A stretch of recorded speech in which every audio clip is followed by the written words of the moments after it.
Hey guys, my name is Ryan and welcome to Overwatch Central. And today we've got another master guide, and today we are covering Torbjorn. Some would describe Torb as a bit of an F-tier hero, however I do see the potential of the character as it can cause a lot of problems to unprepared teams. To talk to me today about Torbjorn is Desrow Fighting, but let's get straight into today's video. So far we've spoken to a lot of people about, in inverted commas, off-meta heroes. Sombra, we've spoken about Bastion, Junkrat.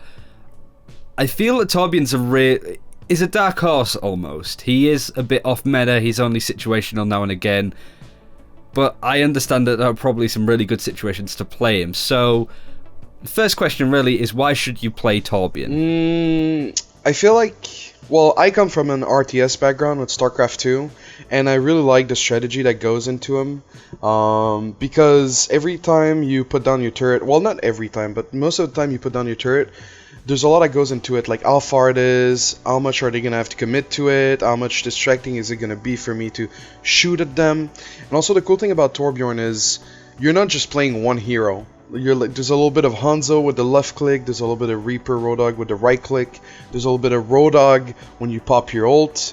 And then it's also a lot of mind games, you know. If I'm in a corridor versus a Reinhardt and I got 100, 250 armor packs on me, so I can throw myself 2 or 3 armor packs, I can solo the Rein, I can solo the Roadhog. There's a lot you can do with him, and I think that's pretty amazing that you get, like I said, you get the Roadhog, and then you get to be a Reaper, you get to be a Hanzo, and then you get to be a Reaper as well. So, I do want to go over at the start just sort of what your season highs so far have been, any previous experience in other FPS games, but also, as you kind of hinted on as well, like whether you just solely play Torbjorn, and kind of what your experiences with that has been as well. Because we always say never to one-trick a hero in particular, but there's a lot that you can learn from people that do that, if that makes sense. Yeah, for sure.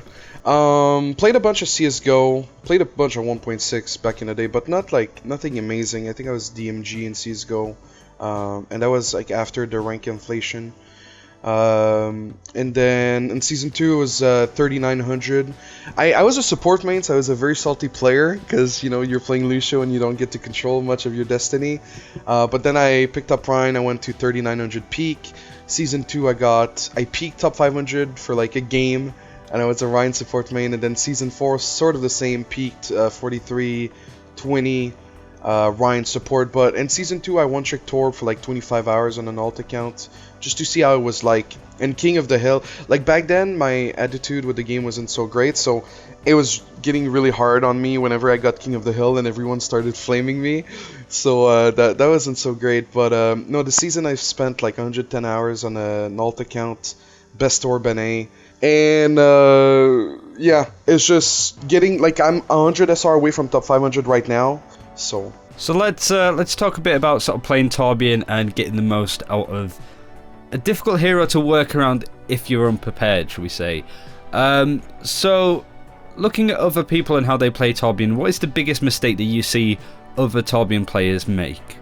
I see a lot of my people, you know, in silver and in gold, and they're like, yeah, I play a lot of Torbjorn and I try to run him on attack. That's not something I would necessarily recommend, because it's just so hard on attack sometimes. But the biggest mistakes really are, if you think you are one with the turret, you know, you just sit around the turret, you repair it from time to time. I don't think you should like ever do that, really. You should like crossfire with your turrets, really. It's like the turret is on the left, you're on the right, you're ready for them to dive on the left, and then you're ready to shoot them as they dive your turret. It's like your companion. The longer it stays alive, the better it is for you, but you shouldn't be repairing it for it to stay alive. You should be fragging out with your gun for it to stay alive. So definitely staying with the turret. And I feel like a lot of people right click too much. Like the right click is almost like you should be at melee range. So I'll see a lot of people like try to right click a tank at like mid range, and it's like the spread and the fall off damage is insane. So the left clicks are definitely very strong and underutilized with beginner Torbs. I think another thing about Torbjorn is knowing when, specifically on what maps Torbjorn can benefit from. I don't think just running Torbjorn on defense is the sole way to sort of it's not always going to work right. I imagine there's some maps in particular that might be more Torbjorn favourable. So I just wondered what maps on defence in particular you'd go, yeah, Torbjorn is great on this. For example, I know Hollywood is a really popular one as well as Nirvana. Yeah, those are actually Numbani is like my second worst in hybrid. I don't know if it's like the players I play with struggle versus dive or something like that. It is a great map, don't get me wrong. Just statistically, it's been a struggle for me. Hollywood is my best. It's great. The back bushes on the first point, and even the second point to some extent. You can the catwalk of Saloon provides a lot of cover and has good angles for your turret. My second best map is King's Row, but I would really say Eichenwald, I think. Just because, you put it on the left side stairs at the choke, you play on the right side. Once you have your ultimates, you start playing on the right side. Like I was saying earlier, like your Road Dog.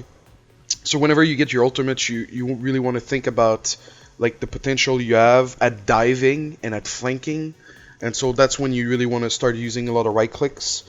So we talked Eichenwald, Hollywood. After that, Dorado.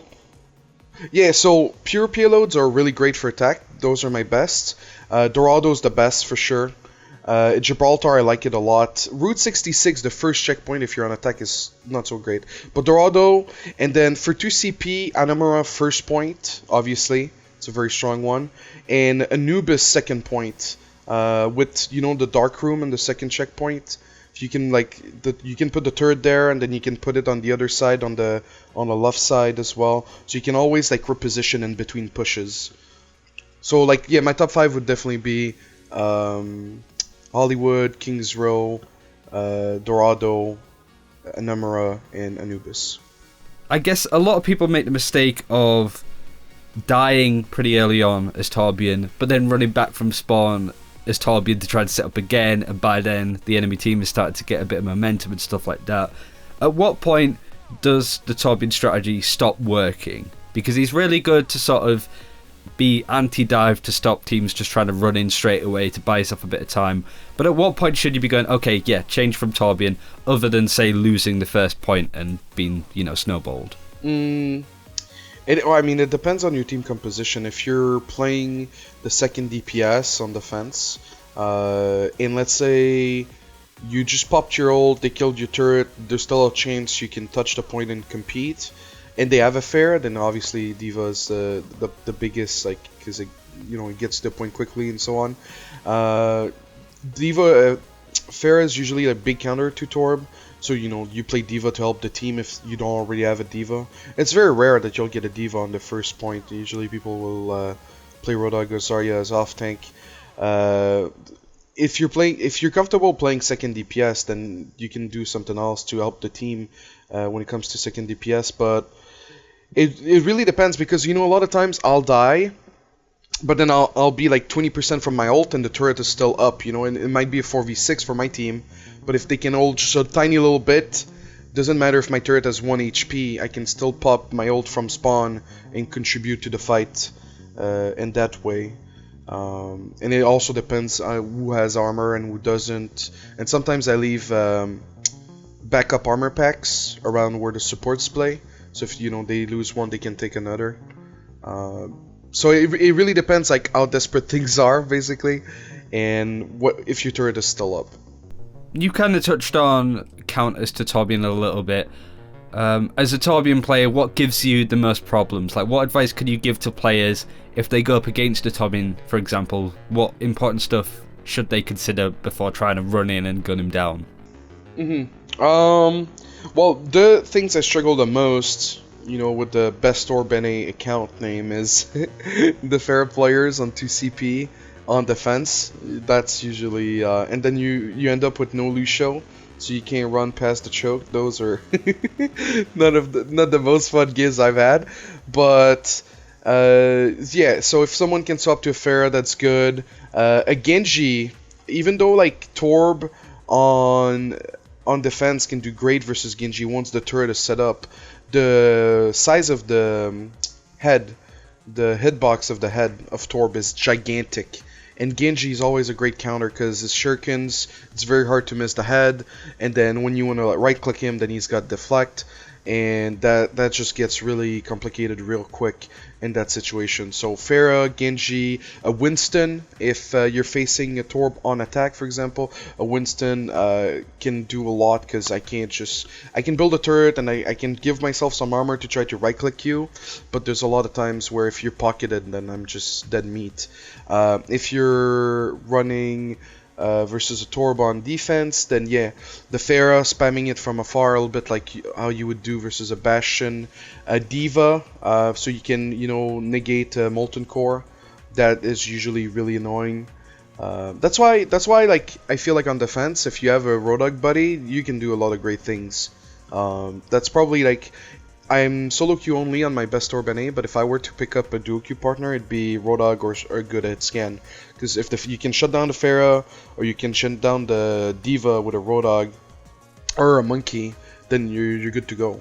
So we haven't really spoken about Torbjorn's abilities per se so far, so I just wondered if you had any tips when it comes to distributing armor, and to do with also shooting his primary and secondary fire. We'll talk a little bit about turret placement in a second as well, but just mostly about those three things in particular first. Okay, so let's start with the armor. I'm a little bit obsessed with tanks justifying picking up armor. I'm sure some of your viewers will call me out on being inaccurate with the percentage, but a tank, I think a tank gets like 15 or 17.5 HP increase when they take armor for a 500 HP tank, and a 200 HP player gets, I think it's 35 or 37.5% HP increase when they get armor. So just based on those numbers alone, and tanks always taking bruise damage, any tank stealing your armor triggers the hell out of me. A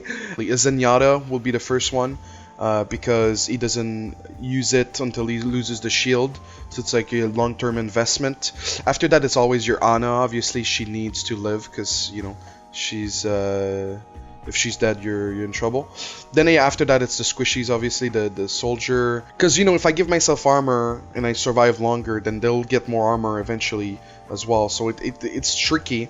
And after a fight, I rarely give it to a tank. I'll give it to Zarya sometimes, but I rarely give it to a tank. And really, I mentioned it earlier, the moment you shine the most is when you got 50 to 100 armor in your pocket. If you got 150 in your pocket, you can still keep it, assuming everyone's got armor, and then that's where you can go like melee range and take ballsy moves versus Roadhogs and versus Monkeys and versus Reinhardts.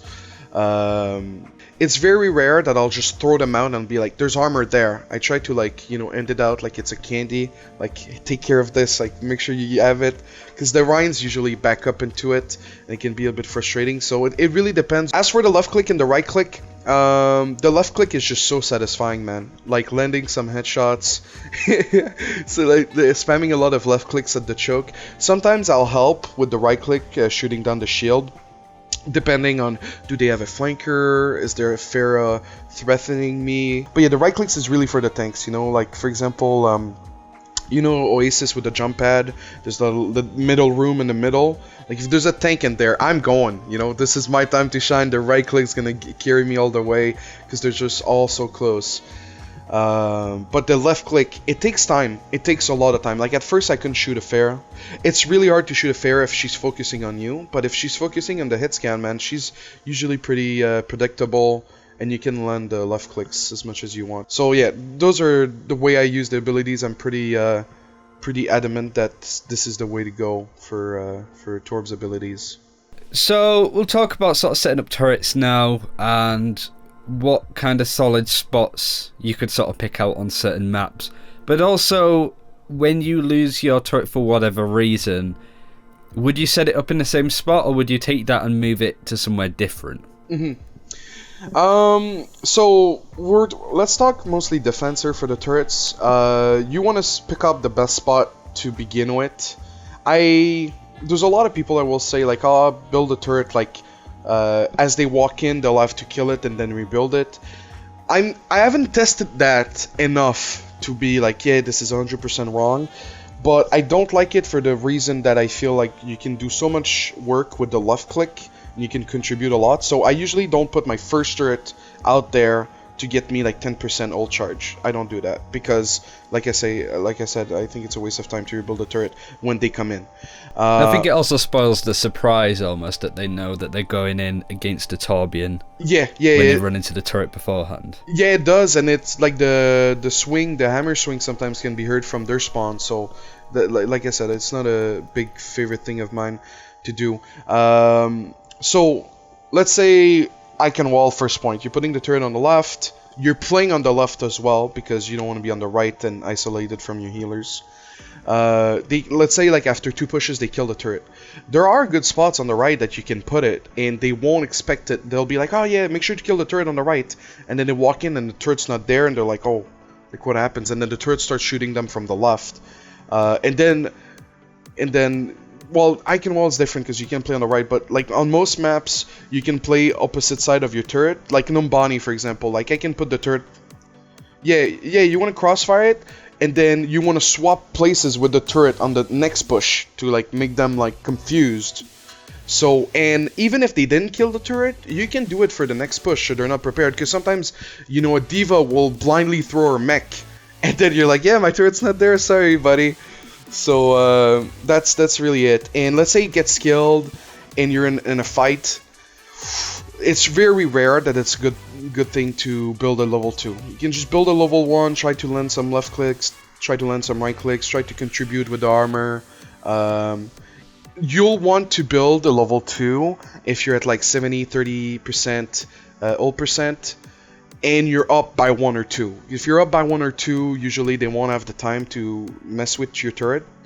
And then if it's level 2 and you pop your ult, then the fight is like pretty much guaranteed to you're guaranteed to win it, if that makes sense. No, I guess we can't really go over each map in particular and say where the best turret spots may be. If that's something that you guys would like to see in another video, do let us know below. But just sort of finally, when it comes to any advice in Overwatch, as you said, you climbed all the way from Plat to GM in quite a quick time compared to some other people, for example. What would be your best advice and tips for just getting better at the game, getting better at Overwatch? Definitely do not one trick. Don't do it. Like I always advise my people to like play 5 heroes. So it should be like 2 tanks, 2 healers, 1 DPS, or 2 DPS, 2 tank, 1 healer, because you're never gonna get people that are gonna want to work with you every game. So it's good to be flexible, and it's easier to obviously learn what counters what heroes. You know, you're playing Diva, and then a Zarya crushes you, and then you play Zarya, and then you see that it's easy to crush a Diva, but it's not, you know, you can still have your ult eaten, and it's not like the grass is always greener on the other side, but then when it's your grass, you're like, oh, maybe not, it's not always greener, you know. So definitely be flexible. Just try to focus on 5 heroes. I feel like there's so many heroes. Like I have so many of my people that are like, okay, season 2 I was a support main, and then season 3 I was a DPS main, and then they're not necessarily improving in terms, they're staying in Plat League, but there's so much well-rounded player now than they used to be, and it's you can't always look at the SR to say like, oh, I'm not getting better, I'm staying at 2800 for like 6 months, and so you really can't focus on the SR. Focus on yourself. And you know, there's always going to be throwers, there's always going to be like people that are mean or grumpy, but if you focus on every game like, oh, is there a few things I could have done better? Yeah, let's try to focus on them next game, then it's undeniable you'll get better along the way at some point, and you'll have more fun too. Like, you're not meant to win every game, and you can still gain a lot from a loss. Yeah, for sure, when it comes to tips like that. And sort of finally, to just finish it off, if people want to watch a Torb main all day, where can they find more details on you?